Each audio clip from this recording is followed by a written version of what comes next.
Perkenalkan, nama saya Daryati, jurusan Sistem Informasi.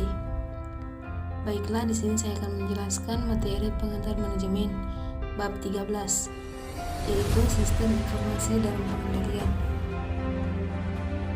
Sistem Informasi Manajemen dalam Pengendalian Organisasi. Sistem informasi manajemen memiliki lapisan-lapisan tersendiri. Lapisan dasarnya terdiri dari informasi, penjelasan transaksi, penjelasan status, dan sebagainya. Lapisan berikutnya terdiri dari sumber-sumber informasi dalam mendukung operasi manajemen sehari-hari. Lapisan ketiga terdiri dari sumber daya sistem informasi untuk membantu perencanaan taktis dan mengambil keputusan untuk pengendalian manajemen. Lapisan puncak terdiri dari sumber daya informasi untuk mendukung perencanaan dan perumusan kebijakan oleh tingkat manajemen. Jadi, informasi dalam sebuah perusahaan sangat penting untuk mendukung kelangsungan perkembangannya.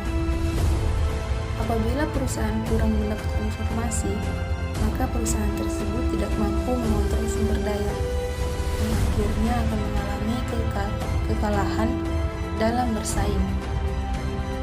Nah, sistem operasi juga memiliki peran dalam menunjang kegiatan bisnis operasional, menunjang manajemen dalam pengambilan keputusan, dan menunjang keunggulan strategi kompetitif organisasi. Peran sistem informasi manajemen dapat dicontohkan pada perusahaan yang mengubah seluruh datanya menjadi basis data dengan alat penghubung standar seperti browser web. Sistem informasi manajemen bagi peningkatan kinerja organisasi. Sebuah perusahaan harus memiliki sumber daya manusia yang kompeten sebagai penentu kesuksesan perusahaan tersebut. Perusahaan juga harus mampu untuk selalu melakukan peningkatan sistem informasi dalam upaya meningkatkan kinerja karyawan agar perusahaan dapat bertahan dengan kondisi apapun. Salah satu faktor yang mengaruhi kinerja organisasi adalah penerapan sistem informasi manajemen yang diberlakukan pada organisasi yang bersangkutan. Sistem informasi manajemen bagi efektivitas dan efisiensi organisasi. Penyebab kegagalan suatu organisasi yang ingin membangun sistem informasi adalah struktur organisasi keseluruhan yang kurang wajar, rencana organisasi keseluruhan yang belum memadai, personil sistem yang tidak memadai, dan kurangnya partisipasi manajemen dalam bentuk keikutsertaan para manajer dalam merancang sistem. Mengendalikan upaya pengembangan sistem dan memotivasi seluruh personil yang terlibat. Pengendalian manajemen atau sistem informasi. Di sini ada dua tipe dalam pengendalian. Yang pertama, pengendalian struktur, yaitu melihat apakah komponen sistem yang berupa perangkat keras, perangkat lunak, file, prosedur, dan personalia pengoperasian sudah mendukung.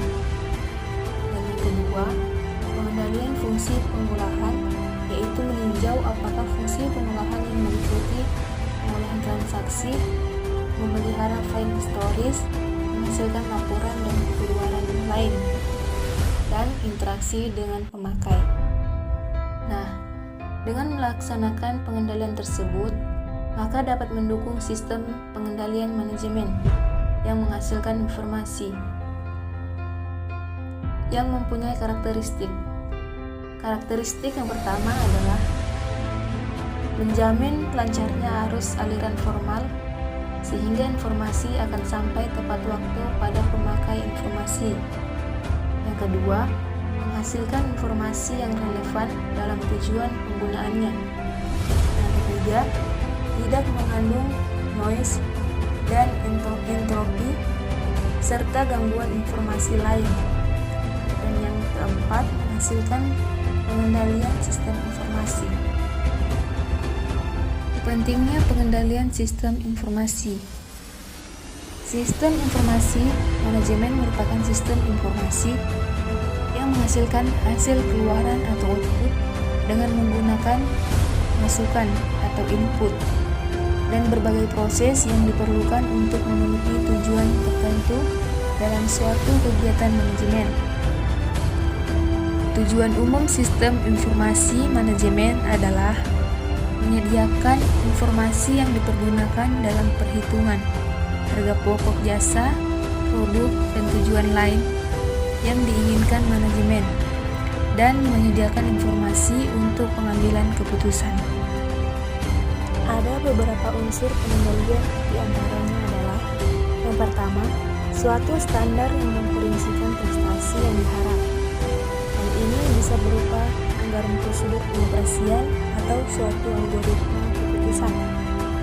Yang kedua, suatu ukuran prestasi aktual. Yang ketiga, suatu perbandingan antara prestasi yang diharapkan dan nyata. Dan yang keempat, suatu laporan penyimpanan pada sebuah unit pengendalian untuk mengubah prestasi mendatang, disertai serangkaian aturan keputusan untuk pemilihan jawaban yang tepat. Adapun tugas pengendalian dalam sistem informasi yaitu: yang pertama, data yang diolah menjadi bentuk lebih berguna dan berarti bagi penerimanya.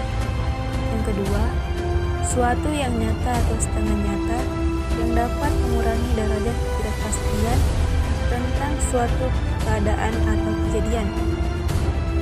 Dan yang ketiga, nilai informasi. Suatu informasi dikatakan bernilai bila manfaatnya lebih efektif dibandingkan dengan biaya mendapatkannya, dan sebagian besar informasi tidak dapat ditafsir keuntungannya dengan nilai uang, tetapi dapat ditafsir nilai efektivitasnya.